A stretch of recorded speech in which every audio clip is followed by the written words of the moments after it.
Bonjour, et je vous remercie de me joindre aujourd'hui pour le webinaire qu'on a planifié sur le mot du jour, le mot-clé, donc le ransomware. Moi, je m'appelle Alina Machuk, je travaille en tant qu'ingénieur avant-vente chez Vim. Aujourd'hui, donc, comme je viens de dire, je vais vous parler de 3 stratégies en égalé, oui, de prévention contre le ransomware.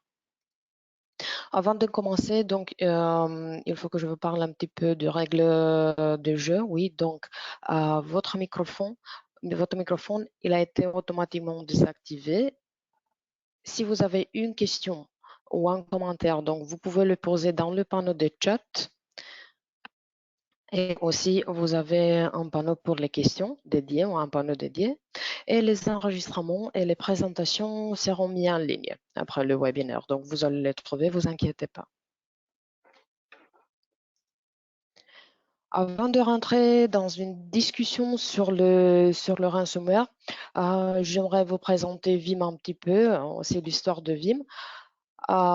Pour les gens qui ne connaissent pas notre société. Alors, donc, il y a plus dans un d'innovation, ce qui concerne la sauvegarde et Vim.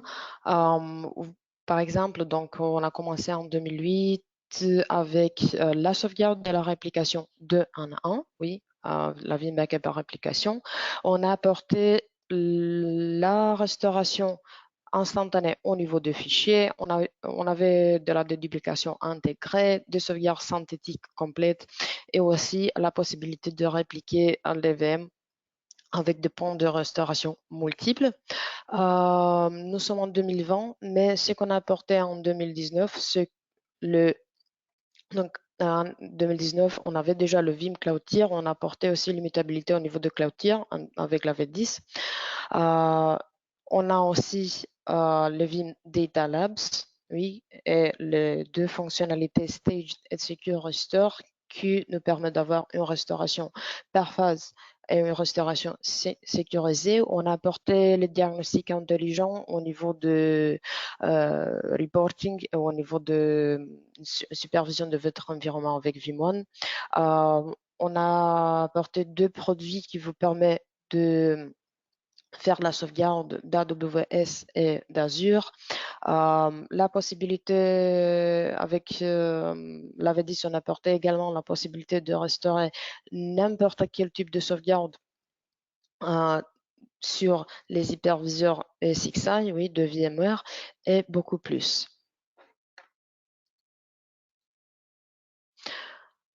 Alors, on a toujours concentré sur l'idée d'offrir à nos clients une plateforme qui permet la gestion de données parmi les clouds et dans le cloud. Une plateforme qui offre de visibilité sur les environnements physiques, les environnements virtuels, les environnements cloud et sur le service de type Software as a Service comme Office 365. Une plateforme qui offre la possibilité d'avoir une orchestration des plans de reprise d'activité, oui, une orchestration de PRA, qui offre la possibilité d'avoir une supervision et une analyse intelligente des données, ainsi que des systèmes qui utilisent les données. Oui, on a VMware par exemple, et une plateforme qui nous offre beaucoup de possibilités en ce qui concerne les intégrations et les interfaces. On a en fait beaucoup de partenaires, beaucoup des alliances qui travaillent avec nous pour chaque charge de travail, pour chaque élément. Oui, donc on est partenaire avec Microsoft, par exemple. On travaille en ce qui concerne le cloud avec Microsoft Azure, avec AWS, avec IBM Cloud. On a des possibilités pour envoyer nos données dans des stockages cloud et on a aussi des possibilités pour protéger nos données qui se retrouvent en Azure ou AWS.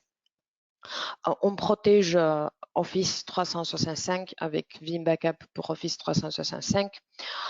On protège, bien sûr, on intègre avec VMware et Hyper-V et Nutanix. Oui, donc on protège les machines virtuelles qui résident sur les hyperviseurs Acropolis et ESXi et Hyper-V.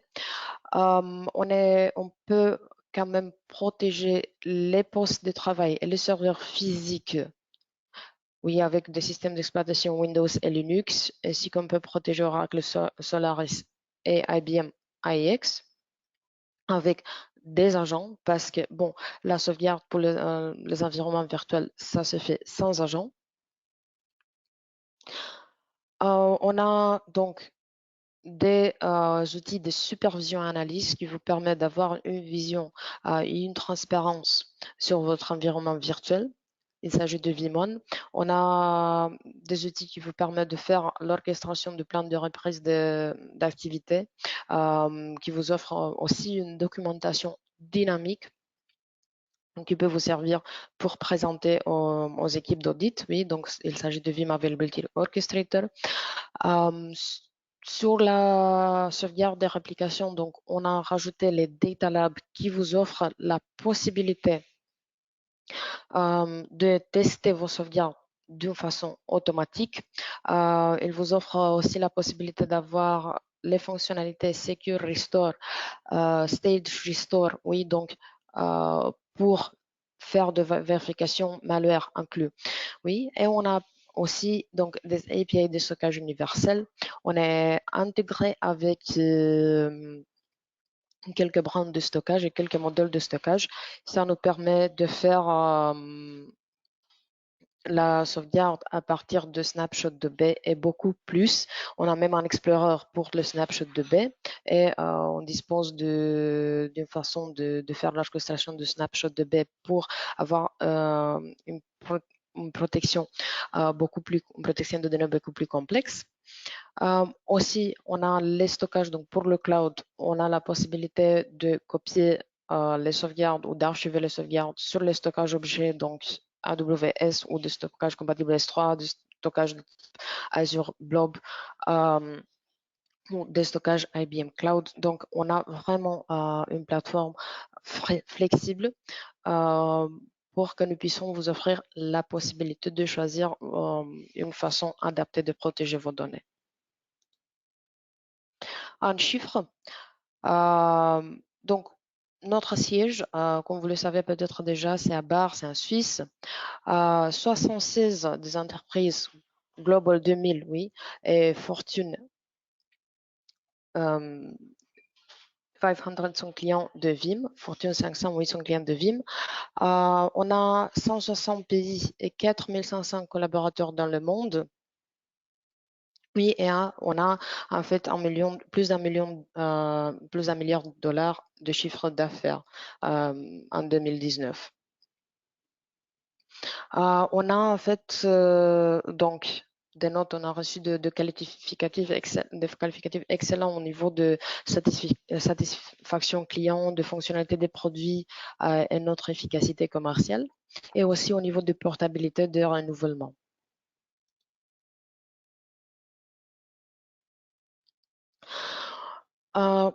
On revient un petit peu à Cloud Data Management, oui, à notre plateforme, à notre ensemble de produits qui vous permet d'avoir la portabilité dans le cloud et qui vous permet de protéger tous les éléments dans votre environnement. Donc, on protège le cloud privé et le cloud public aussi. Vous voyez l'ensemble de ce qu'on peut faire. Donc, on a ces mobilités en cloud, c'est-à-dire que les formats de nos sauvegardes, sauf Office 365, bien sûr, ils sont tous VBK pour les sauvegardes full et .vib pour les sauvegardes incrémentales. Ça vous permet d'avoir une portabilité des données, de faire la migration à partir des environnements physiques vers le cloud ou vers l'environnement virtuel, oui, donc physical to virtual. Ça vous permet de redémarrer les VM qui se retrouvent sur les hyperviseurs de les redémarrer en cloud. Oui, donc on a la possibilité de faire la restauration en Azure, la restauration en AWS, et ça vous permettre de répondre aux exigences des conformités conformément conformément à l'activité de votre société ou conformément à votre emplacement géographique.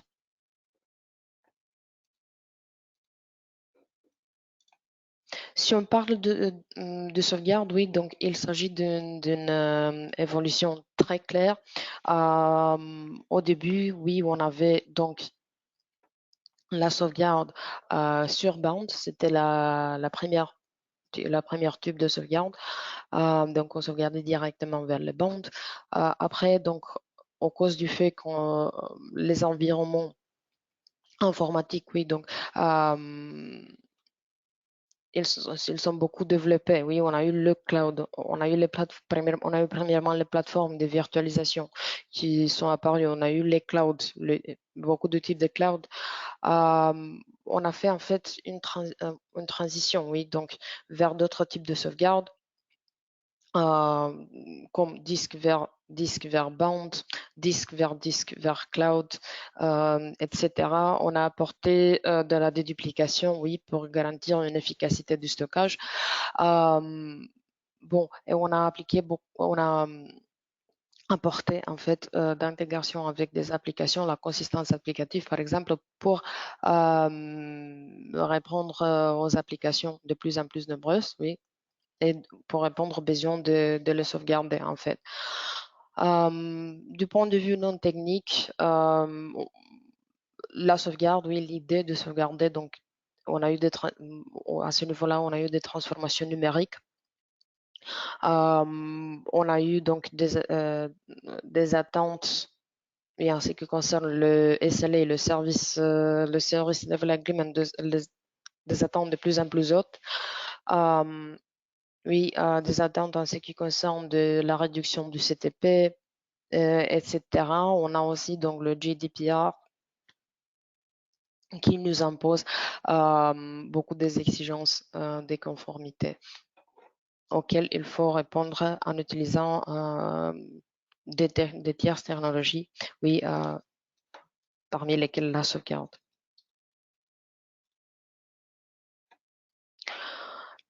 Sur les données, oui, donc les données sont le nouvel or noir. Je ne sais pas, peut-être que vous avez entendu cette expression, les données sont le nouvel or noir. C'était un monsieur qui s'appelait Clive Hambly qui est venu avec cette phrase. C'est le monsieur qui, en fait, a fondé ClubCard. ClubCard, c'est le premier schéma de l'EAT en ce qui concerne les supermarchés. Oui, c'est un schéma donc qui a aidé en fait Tesco. Peut-être que vous connaissez Tesco, donc c'est un lien de supermarché très gros, un lien très gros dans les États-Unis. Donc, Monsieur Ambly, il a utilisé ce métaphore, les données sont sont les nouvelles or noir, pour expliquer que les données sont une ressource, oui, qui, si pareil avec l'or noir, une ressource qui peut être raffinée effectivement pour gagner beaucoup d'argent dessus. Bon, comme ça, vous pouvez comprendre pourquoi on a du ransomware, oui, pourquoi il y a des gens qui nous demandent de l'argent pour décrypter nos données, pourquoi il y a des attaques de phishing et pourquoi on va tous ces types d'attaques et tous ces types de comportements dans les environnements informatiques. Et donc, on a le ransomware qui est peut-être la plus récente façon de menace contre nos données, la façon qui se développe le plus rapidement. Aujourd'hui, on va parler sur la résilience contre ransomware. Oui, on a comme première façon de résilience, on a la formation. On va parler aussi de la mise en œuvre de la sauvegarde et de la restauration. Et on va parler de l'idée d'avoir un plan de correction au cas où la prévention n'a pas fonctionné. Quelques mots sur les deux déformations.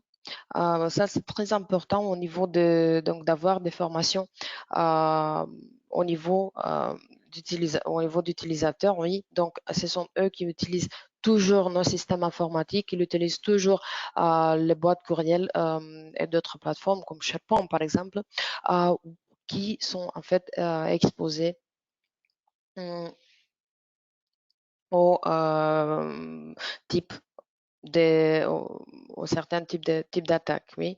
Euh, Par exemple, le phishing ou bien le ransomware. Il faut avoir des formations, faut faire des formations avec eux, des tests. Par exemple, nous avons le conseil du support Vim, le conseil de mon collègue Tim Lander. Donc, on a chez Vim, au support, on a une équipe d'intervention d'urgence, donc une équipe SWAT. Et lui, c'est le chef d'équipe, c'est le chef d'équipe support technique, le deuxième niveau. Vous pouvez voir son conseil, oui. Donc, euh, le conseil principal, c'est de sensibiliser, oui, les utilisateurs à propos de ransomware. C'est la première manière de les éviter, oui. Donc, bien sûr que la manière plus efficace d'éviter avoir de ransomware, c'est d'éviter que le ransomware rentre dans notre environnement. Euh, Vous pouvez avoir des admins IT, oui, qui animent des séminaires destinés aux utilisateurs finaux euh, sur la prévention antivirus, par exemple, ou sur d'autres mesures de sécurité avec lesquelles vous pouvez euh, éviter le ransomware. Donc, il ne suffit pas d'avoir un admin informé. Oui, il faut inspirer vraiment une peur bleue aux utilisateurs. Il faut que les utilisateurs soient attentifs.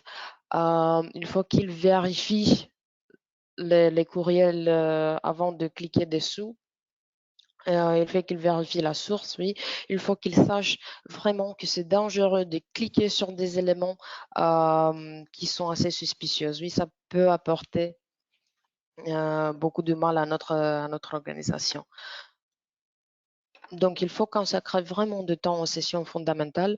Euh, on considère que les utilisateurs, lorsqu'on parle de ransomware et d'autres attaques, les utilisateurs, ils sont vos pires ennemis. Et c'est pour cela qu'il faut vraiment dédier du temps. Il y a en fait beaucoup des outils.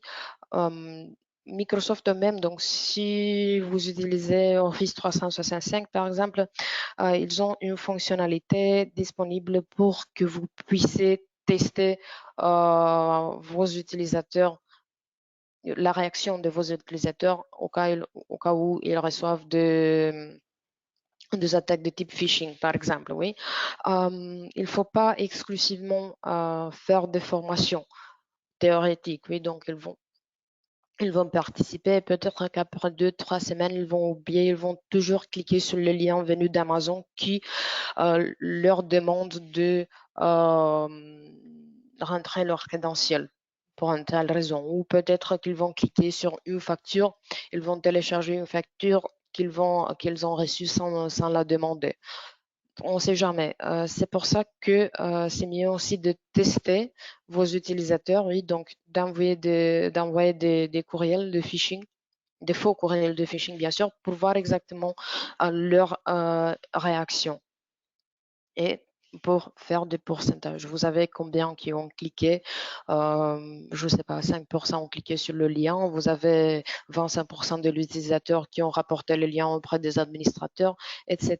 Donc ça vous permettra de faire des statistiques au niveau d'éducation des utilisateurs à ce niveau-là. On a deux autres exemples, oui, donc des outils qui peuvent vous servir pour l'information et pour les tests contre en ce qui concerne les attaques, les risques de phishing. Il y a un lien qui s'appelle Know Before, et donc savoir en avance, et Go Fish.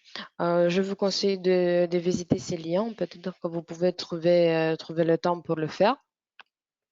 Car en fait, la menace de ransomware, oui, ça c'est extrêmement réel. Donc, oui, si vous prenez pas soin le ransomware, ça peut vous supprimer vos sauvegardes Vim s'ils ne sont pas sécurisés. Euh, Parce qu'on a parlé du support, oui, donc sachez que chaque jour, le support Vim assiste des clients qui ont été des victimes de ransomware. Oui, donc on a des clients qui reviennent à notre équipe d'intervention. Euh, Bon, et notre objectif, c'est de fournir, oui, la résilience et tous les outils nécessaires pour que vous puissiez éviter les attaques. Bon, en tout cas, donc, au cas où, donc, si vous avez un attaque qui vous parvient, et si vous utilisez Vim, n'oubliez pas que vous pouvez contacter notre centre de support. Bon, donc, on a éduqué les utilisateurs, oui, on a mis des formations en place, ici des tests. Qu'est-ce qu'il faut faire? Oui, donc il faut avoir des plans au cas où, bien sûr. Il faut maintenir plusieurs niveaux de défense. Et il faut sachez que, en fait, il n'y a pas une solution miracle, une solution unique contre le ransomware. C'est toujours, ça se passe toujours euh, au niveau de plusieurs niveaux de défense, peut-être même de plusieurs outils. On va parler un petit peu sur la mise en œuvre de la sauvegarde et de la restauration dans la bataille contre le ransomware. Premièrement, donc, le premier conseil, c'est que c'est mieux d'utiliser donc plusieurs types de sauvegarde, oui, plusieurs types de repositories, pardon. Donc, différents systèmes de fichiers en ce qui concerne le stockage, différents protocoles. Donc, ça, c'est le premier conseil qu'on donne aux clients Vim. Donc, on a un exemple euh, qui concerne la sauvegarde d'un contrôleur de domaine. Oui, donc si vous avez un contrôleur de domaine qui a besoin d'être restauré 100%, oui, dans son intégralité, oui, donc ça peut devenir un problème si le stockage qui contient les sauvegardes et si l'accès au stockage qui contient les sauvegardes c'est fait au niveau d'Active Directory. Par exemple, pour ce type de cas, vous pouvez avoir donc un système Linux qui fonctionne au niveau des repositories. Oui, donc cette authentification pour les sauvegardes Vim et pour les restaurations, donc ça peut se faire sur l'authentification Linux en utilisant un système de fichiers différent et comme ça le risque de propagation ransomware, ça s'est réduit. Bon, le ransomware, ça existe aussi sur des autres systèmes d'exploitation, ça c'est évident, mais cette étape additionnelle, par exemple, donc, ça peut vous apporter une protection supplémentaire pour les stockages.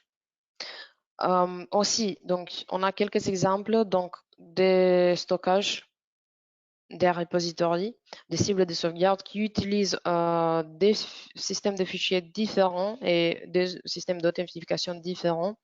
Oui, donc on a le WMC Data Domain avec le DD Boost, on a le HPE Store Once avec le Catalyst, Exaread avec qui utilise le Vim Data Mover natif, oui, et le serveur Linux.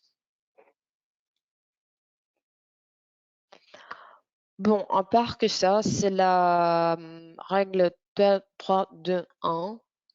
La nouvelle règle, en fait, c'est 3-2-1-0. Oui, parce qu'on va prendre en compte aussi les vérifications qui sont faites auprès des sauvegardes. Je sais que peut-être vous avez beaucoup entendu parler de cette règle 3-2-1. Moi, je pense que je parle de règle 3-2-1 dans chaque euh, rendez-vous que j'ai avec mes clients. C'est très important. Donc, la règle 3-2-1, qu'est-ce que ça veut dire? Ça veut dire 3 copies de vos données sur 2 types de médias différents, oui, et au moins une copie hors site. Bon, donc les trois copies de vos données sont en fait trois copies redondantes, oui, qui sont en fait qui se trouvent parmi votre environnement sur des stockages différents. Par stockage différent, donc on peut dire des formats différents. Oui, oui, vous stockez par exemple la première copie sur disque. Vous pouvez externaliser dans ce cas-là sur bande ou vous pouvez tout simplement copier sur des disques rotatifs ou vous pouvez envoyer les sauvegardes, vous pouvez externaliser les sauvegardes dans le cloud public. Il y a beaucoup de possibilités. Donc, si vous faites par exemple la sauvegarde sur bande, oui, donc vous envoyez les bandes dans une facilité de stockage ou bon, comme Iron Mountain par exemple. Il faut forcément avoir des copies hors site. En fait, si on parle de stockage, donc on a beaucoup de solutions. On est agnostique en ce qui concerne le stockage. On a en fait plusieurs types de stockage qu'on accepte au niveau de notre produit Vim Backup par application, qui peut vous servir pour accomplir la règle 3-2-1. 3-2-1. Oui, on a le DAS, donc le stockage directement attaché, c'est le plus rapide peut-être. Donc, on supporte Windows et Linux comme système d'exploitation pour le DAS, pour le stockage directement attaché. La machine, donc, elle peut être virtuelle ou physique. Bon, chaque type de stockage a des avantages et des désavantages. Bien sûr, donc ça dépend aussi de votre infrastructure et de vos buts à accomplir. Par exemple, le DAS, donc avec le stockage de type DAS, on peut avoir des problèmes de sécurité si on fait le patching. Donc, en même temps que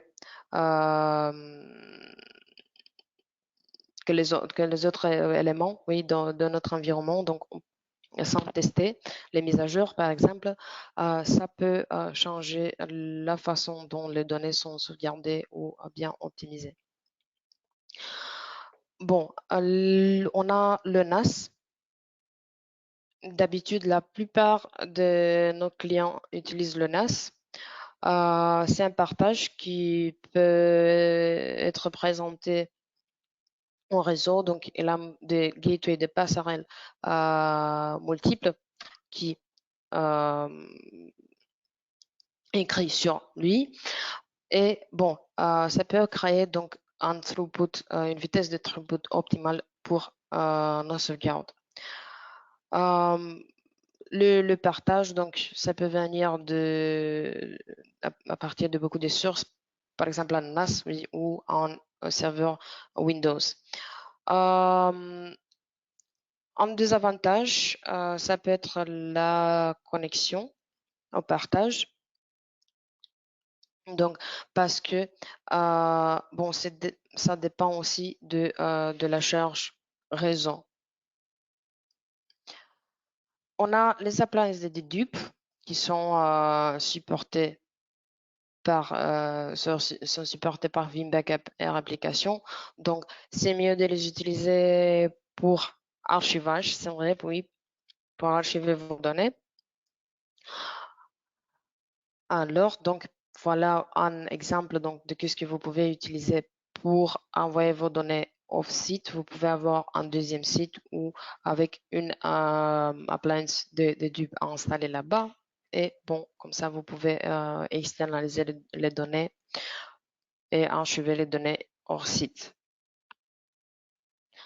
Il y a aussi le stockage objet.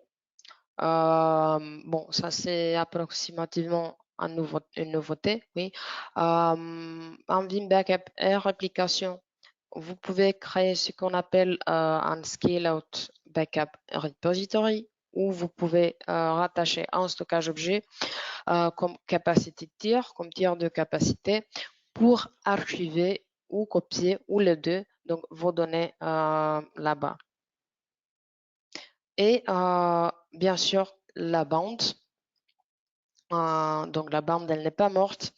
Le ransomware, en fait, la fréquence des attaques ransomware dans les dernières années, on a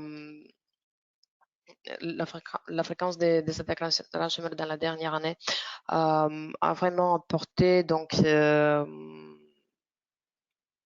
une stratégie au niveau une stratégie a vraiment apporté de bonnes choses au niveau des stratégies de la bande. L'idée, c'est que les clients ont commencé à utiliser de plus en plus l'externalisation sur bande parce que c'est beaucoup moins cher que les autres stratégies. Oui, et c'est vraiment une façon, une bonne façon de transmettre les données hors site. Vous sauvegardez les données sur disque, vous externalisez les données sur la bande avec Vim Backup et application. Vous pouvez archiver les données même d'une façon GFS, Grandfather-Fatherson, avec des sauvegardes annuelles, mensuelles, hebdomadaires par exemple, et vous payez une société qui garde vos bandes chez eux, oui, donc dans une façon sécure. Par exemple, Iron Mountain.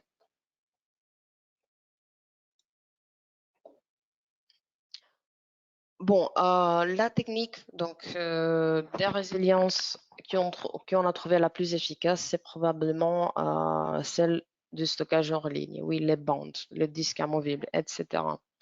Parce qu'on vient de parler sur la bande. Oui. Donc, il faut penser que les bandes sont entièrement déconnectées, oui, sauf pendant la lecture ou l'écriture. C'est une média excellente oui, d'externaliser vos données pour les garder contre le ransomware. Il y a aussi les VM qui sont répliqués hors site, oui, donc ils sont hors tension, donc ils disposent d'une structure d'authentification différente dans la plupart des cas, oui, parce que bon, les autres vSphere ou les autres Hyper-V, ils vont se trouver sur des domaines différents.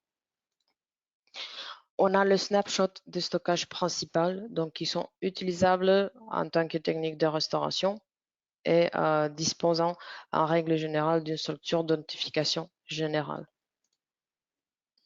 On a aussi donc la possibilité, en utilisant Cloud Connect, d'externaliser les sauvegardes chez des hébergeurs de services qui nous offrent ce qu'on appelle Backup as a Service ou Disaster as a Service, donc Disaster Recovery as a Service, donc la sauvegarde comme service et le pair comme service.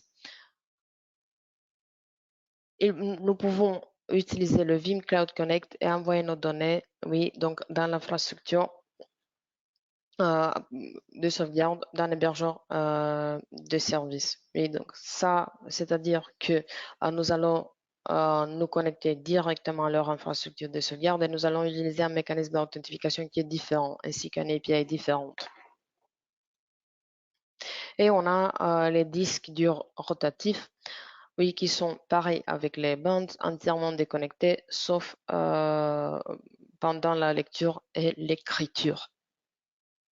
Pour les petits moyens d'entreprise, ça peut être aussi une solution. C'est ça que je fais chez moi, par exemple. Bon, pour mes données perso. Alors, d'autres idées. Premièrement, si vous n'avez pas un plan en ce qui concerne le ransomware ou si vous vous trouvez dans la situation où vous avez été attaqué par le ransomware, oui, il y a des données encryptées dessus, n'hésitez pas à demander l'aide. Oui. La plupart des fournisseurs de plateformes ainsi que les fournisseurs de logiciels, oui, donc ils disposent de l'expertise pour faire face à la situation. Ils peuvent vous donner des conseils, ils peuvent vous faire des évaluations d'infra ou ils peuvent bien sûr, donc s'il s'agit d'un incident actif, ils peuvent bien sûr réagir. Si vous vous trouvez donc, vous utilisez par exemple Vim, backup et réplication, oui, et si vous avez eu un attaque ransomware dans votre environnement, il faut également penser aux options de restauration. La restauration au niveau du fichier, donc ça c'est peut-être mieux adapté. si on parle d'exécution de type ransomware. Il y a aussi une fonctionnalité qui s'appelle Vim Secure Restore. Oui, donc avec cette fonctionnalité, vous pouvez vérifier effectivement si il y a du malware oui, dans les données que vous souhaitez réintroduire dans votre environnement de production. Donc, ça vous permet de tester effectivement. On va profiter de Data Lab, oui, pour tester le sauvegarde contre le malware. Ça fait un scan. S'il trouve pas de malware, on va continuer avec la restauration. Si on a trouvé de malware, donc il y a deux situations. Soit on continue avec les restaurations, mais sans donner accès au réseau, ou on arrête tout simplement la restauration. Ce qui concerne l'implémentation, oui, donc de stratégies de sauvegarde et aussi donc l'implémentation des conseils et des stratégies contre le ransomware. N'oubliez pas de centre d'assistance Vim. Vous allez retrouver là-bas tous les infos quand ce concerne l'implémentation de notre solution. Et il y a des listes, par exemple, donc pour toutes les autorisations requises et les portes utilisées. Vous pouvez les consulter pour être sûr que vous n'avez pas donné d'autorisation ou que vous n'avez pas ouvert des portes supplémentaires.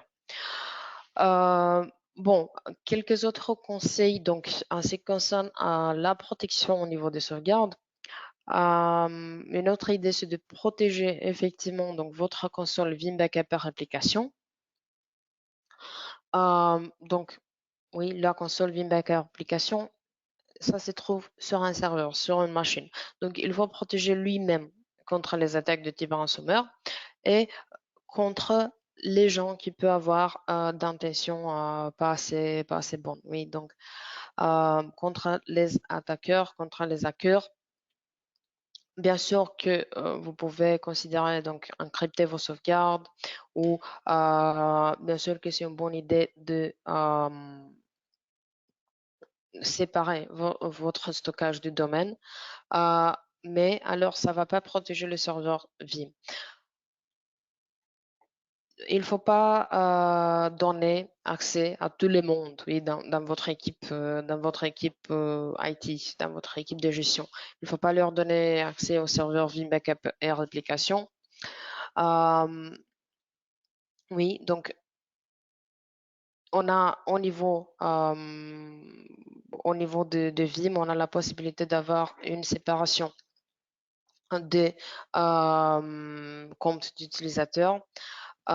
Donc, c'est vrai que l'utilisateur qui ouvre la console Vim Backup Réplication, il faut qu'il soit un admin local, oui. Mais il ne faut pas que chaque admin local a accès à votre console Vim Backup par application. Par défaut, oui, donc Vim est configuré de permettre à tout le monde qui se trouve dans le groupe d'admin local, oui, d'accéder à la console Vim Backup par application. Par défaut, les machines en Windows, donc qui sont rejoints au domaine, ils rajoutent d'administrateurs de domaine au groupe d'administrateurs local, oui. Donc, ça peut être intéressant, ça peut vous convenir donc, lors de la première installation Vim, parce que vous allez avoir besoin peut-être de plusieurs personnes pour paramétrer la console, si vous avez des départements séparés. Mais il faut, c'est une urgence en fait de séparer les droits d'accès. On a au niveau de Vim donc, des rôles séparés, par exemple, donc des rôles qui dépendent du job que vous voulez qu'il fasse. Oui, on a un total de 5 rôles. Oui, on a Restore Operator, et donc opérateur de restauration. On a Backup Viewer, une personne qui a exclusivement des droits de lire. Backup Operator, Tape Operator, opérateur de bande et Backup Administrator. Oui, donc, par exemple, le rôle de Restore Operator, d'opérateur de restauration, ça va permettre à un utilisateur de restaurer en utilisant des sauvegardes existantes et des réplicas existants. Le backup viewer, oui, donc il peut que regarder les jobs existants. Il peut voir les détails de session, mais il peut pas restaurer. L'opérateur de sauvegarde, donc il peut arrêter, il peut démarrer un job. Et ils peuvent aussi créer par exemple des sauvegardes Vimzip.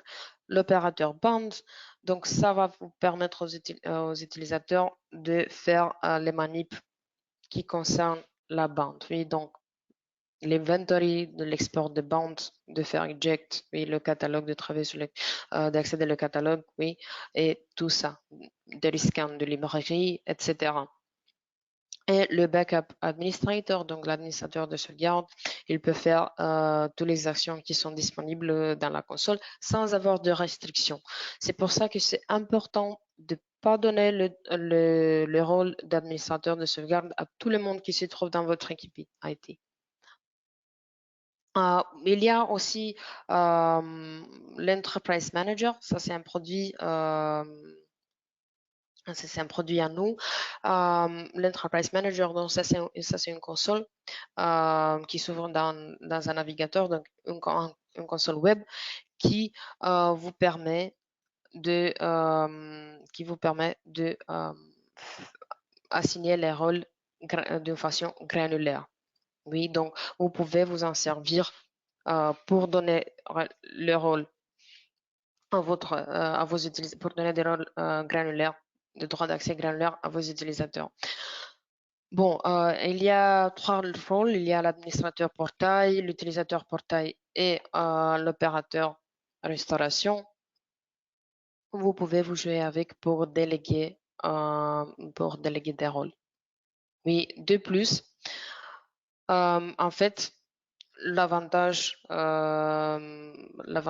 plus grand avantage, c'est que en faisant ça, oui, les utilisateurs, ils n'ont pas accès à l'ensemble de votre infrastructure, oui, donc ils peuvent gérer ou restaurer seulement ce qu'ils ont besoin de faire.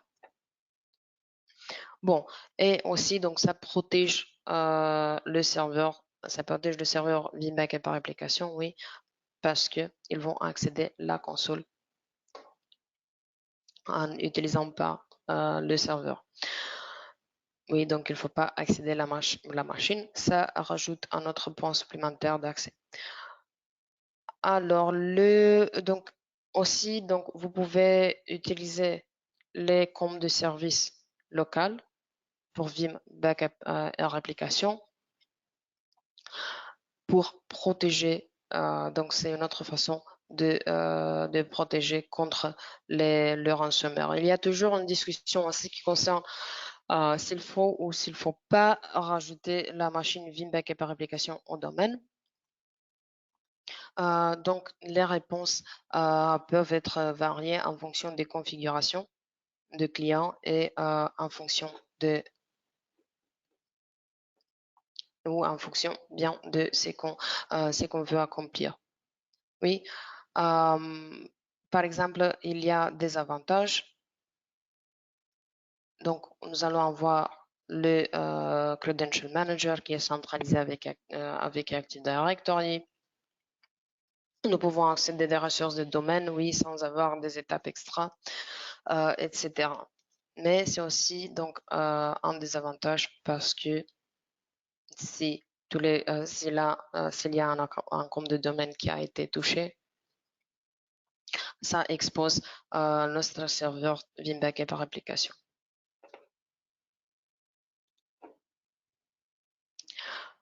On a parlé de Vim Backup par application. On va parler un petit peu des composants, oui, de cette solution. Et de façon de les installer. Donc, par défaut, oui, le serveur de sauvegarde, le Vim Backup par application, il est aussi donc proxy, il est aussi cible de sauvegarde, donc repository. On accède à la console là-bas, la base de données SQL est intégrée. Donc, c'est l'installation tout en un. Mais ce type d'installation, elle ne fonctionne pas dans tous les cas. Et c'est pas bon, on ne conseille pas en fait de le faire. La meilleure pratique, oui, si on parle de l'installation,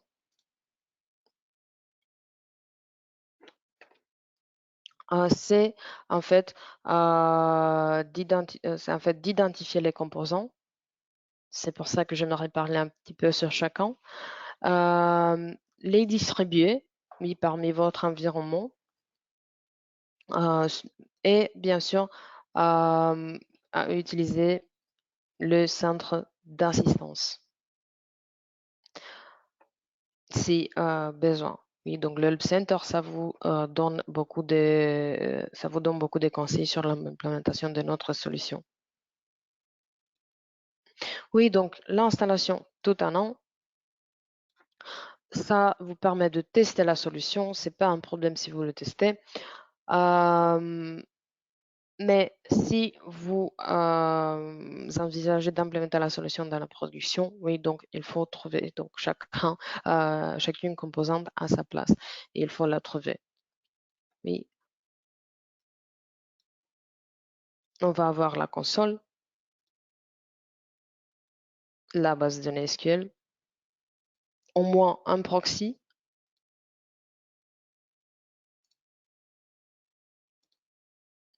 Mais l'existence de plusieurs proxys nous permet de faire le load balancing.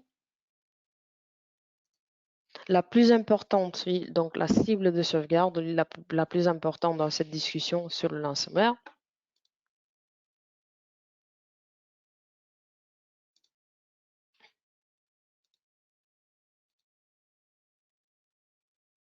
L'emplacement des composants. Donc, ça dépend de votre environnement. Euh, il ne faut pas forcément donc installer chaque rôle sur un serveur physique dédié. On peut avoir des machines virtuelles dédiées ou bien un mélange entre les deux. C'est important donc d'avoir des proxys. Oui, c'est important de faire une sélection manuelle parce qu'on a des différentes façons dont on peut faire la sauvegarde. Oui, tout dépend de proxy. Il faut aussi donc faire, comme je disais, une sélection manuelle des proxys au niveau de job. Euh, la cible de sauvegarde aussi, elles peuvent être par exemple donc en DAS, oui, un stockage directement attaché. Elles peuvent être en NAS, ils peuvent être un repository de type scale-out avec un stockage objet intégré. Euh, Oui, donc on a plusieurs options ou bien une appliance de dedupe, une appliance de duplication et qu'on peut intégrer. Bon, le serveur, donc Vim Backup Air Application, lui, il est la composante principale, oui, donc c'est le centre de contrôle et de configuration, oui, pour l'infrastructure de sauvegarde. La deuxième composante, donc le proxy. Oui, c'est ce qu'on appelle un data mover. Oui, donc un composant de type data mover, c'est lui. Donc, on va utiliser le proxy, c'est lui qui va ramener les données de machine virtuelle, lui, à partir du stockage de production, et c'est lui qui va le gestionner et il va le livrer vers la cible.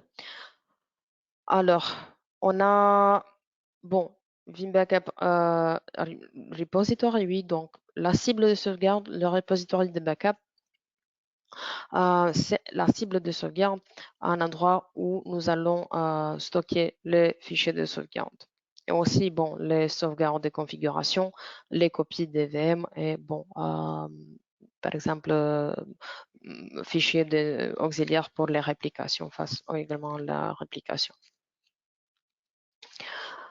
La console Vim Backup par application, donc ça c'est un composant niveau client qui nous permet d'avoir accès au serveur de sauvegarde. Cette console, donc, ça permet de se connecter en Vim Backup par application et effectuer toutes les manipulations, oui, donc de créer des jobs, des manips de pair de faire de la restauration, etc. Aussi, donc, le base de données SQL, on a donc celui qui va héberger donc les bases de données, les instances de configuration et le Enterprise Manager, le Vim Backup Enterprise Manager. Ça, c'est une composante optionnelle. Ça vous permet donc de distribuer, donc de faire une distribution granulaire de droits. Ça, c'est vraiment utile si vous avez plusieurs serveurs de sauvegarde qui sont installés, oui, sur plusieurs sites. Et il va le fédérer effectivement dans une seule console, oui, qui sera que vous pouvez accéder sera accessible dans un navigateur web. Bon, le chiffrement, oui, parce qu'on a aussi du chiffrement au niveau de Vim Backup par application. Euh, un dispositif de chiffrement, oui, donc de données sauvegardées, ça constitue une protection supplémentaire, bien sûr. Euh, en fait, on a, comme je disais, une technologie de chiffrement qui permet le chiffrement de quelques éléments, donc des chiffrements des tâches de sauvegarde, déchiffrement des tâches de sauvegarde des journaux de transaction, des tâches des copies, donc le chiffrement au niveau des tâches des copies de sauvegarde Vim ZIP et des bandes dans les médias pools.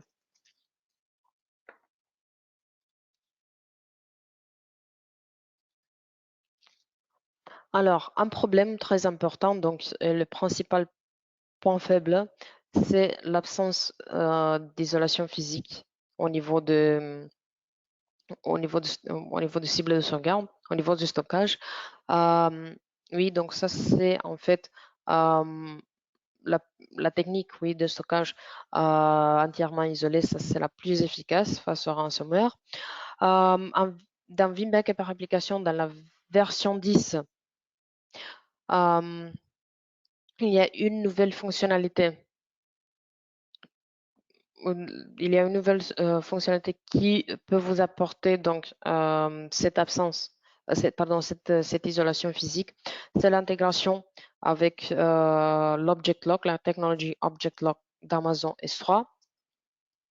Euh, vous pouvez profiter pour renvoyer des copies de vos sauvegardes, oui, pour avoir des copies de vos sauvegardes qui sont complètement isolées ou bien pour archiver de vos sauvegardes dans un repository complètement isolé.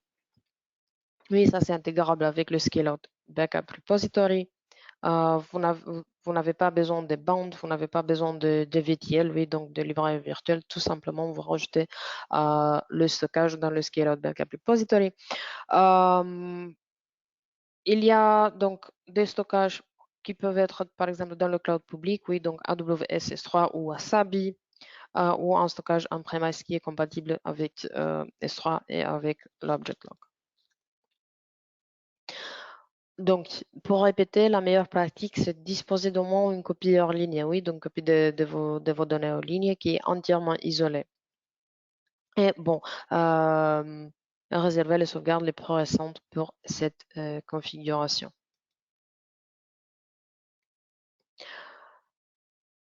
Pour faire un petit récapitulatif, oui, donc les moyens de stocker hors ligne, on a la bande, les VM répliqués, les snapshots de stockage principal, les sauvegardes sur Vim Cloud Connect, les disques durs rotatifs et bien sûr l'objet stockage qu'on vient de mentionner, donc le capacity tier qui bénéficie de l'immutabilité dans la version 10 de Vim Backup Application.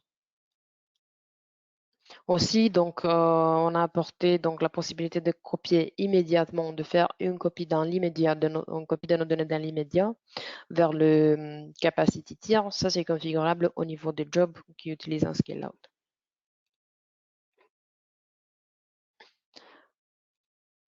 Oui, donc, vous pouvez voir exactement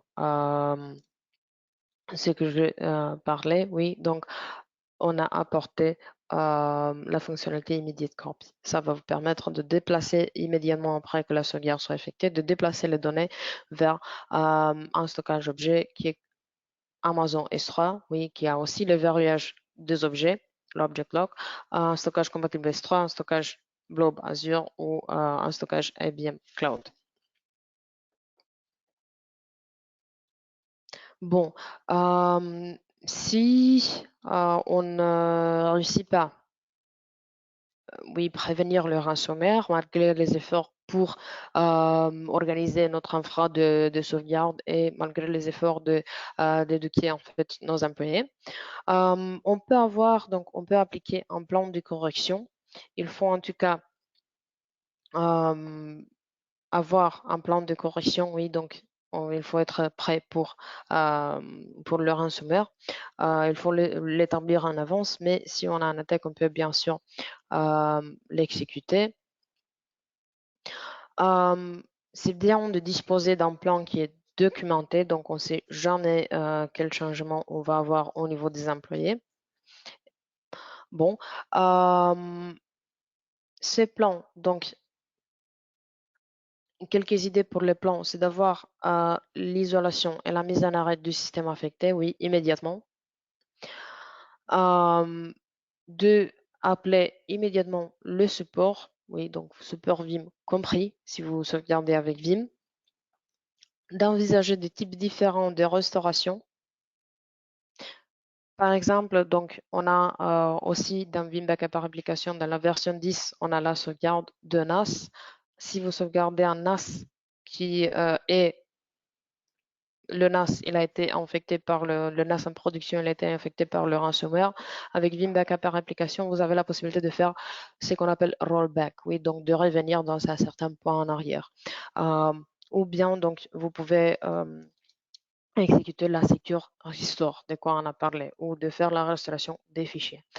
Alors, et n'oubliez pas de tirer parti, oui, des options et fonctionnalités des fournisseurs de services parce que la plupart des fournisseurs de services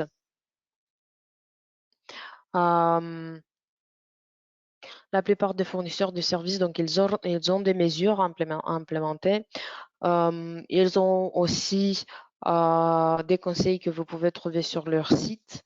Ils ont aussi des petits utiles, parfois petits utiles gratuits qui peuvent vous servir pour la prévention et bien sûr qui peuvent vous aider au cas où vous avez attaqué, vous avez trouvé que vous êtes attaqué par le ransomware. Utilisez bien sûr, donc comme je disais, Vim Secure Restore qui vous permettra de faire la restauration sans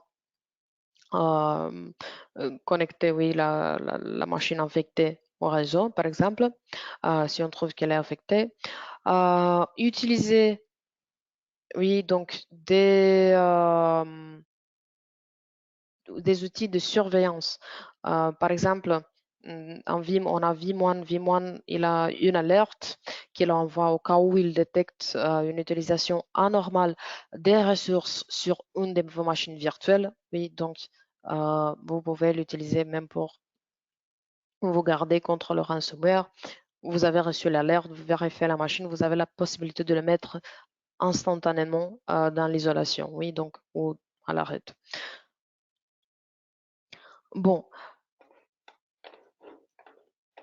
on a sur vim.com, en fait, on a beaucoup des livres blancs et beaucoup d'articles qui ont été écrits par mes collègues.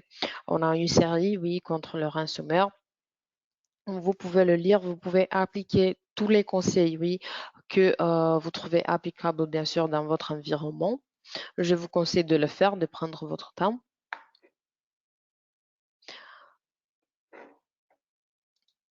N'oubliez pas qu'on va avoir le Vim Tour. Oui, en France, ça sera à partir du 23 juin. N'oubliez pas de vous inscrire. On va avoir des ingénieurs qui seront là-bas pour vous répondre aux questions. On va avoir des parleurs qui vont parler sur les stratégies cloud data et beaucoup plus. Et on peut s'occuper maintenant de la partie questions-réponses. Si vous avez des questions, moi je vous prie de les poser dans l'onglet dédié.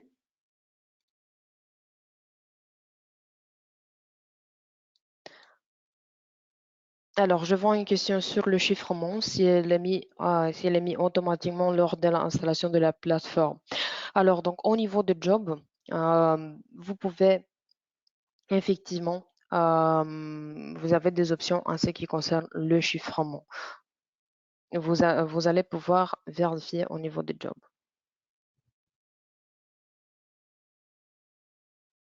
Oui, on prend aussi en charge la sauvegarde sur NAS NFS,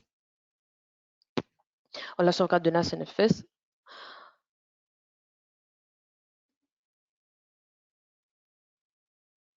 En fait, si on veut sauvegarder le NAS, on peut le présenter comme NFS ou on peut le présenter comme SMB ou on peut présenter un partage Windows ou Linux.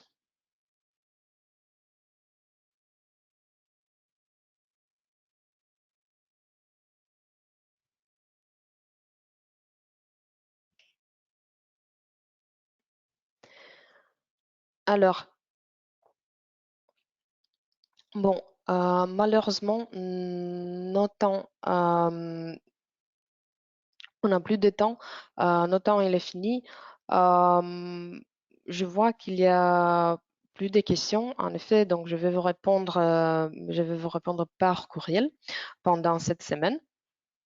Je vous remercie de me joindre aujourd'hui et n'oubliez pas de vous inscrire pour Vimoine. Merci beaucoup.